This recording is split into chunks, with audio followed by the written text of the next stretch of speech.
l'un des problèmes notamment de ces entreprises chinoises, y compris celles qui essayent de bien faire, c'est le recours à la sous-traitance. Recours à la sous-traitance, ça veut dire que les entreprises chinoises, effectivement, même sur leurs concessions, utilisent d'autres entreprises partenaires pour exploiter le bois et leur livrer le bois. Le problème de la sous-traitance, c'est que généralement les contrats passés avec les sous-traitants sont des contrats d'approvisionnement en bois.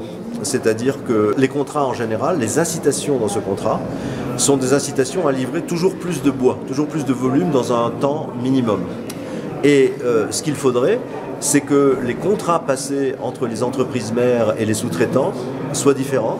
C'est-à-dire que ces contrats portent beaucoup plus sur la qualité du travail, c'est-à-dire que l'on rémunère les sous-traitants à condition qu'ils respectent la légalité, qu'ils aient des indicateurs écologiques positifs et des indicateurs sociaux positifs. C'est-à-dire qu'il faudrait que les contrats comportent des clauses d'incitation portant sur la qualité du travail et pas seulement sur le volume du bois qui est livré.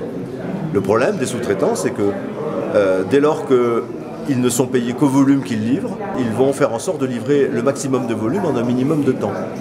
Si vous voulez livrer un maximum de volume en un minimum de temps, vous risquez de ne pas respecter les réglementations, la rotation, les diamètres minimums, faire des routes correctes, des ponts corrects, prendre le temps de négocier avec les populations pour le cahier des charges, etc.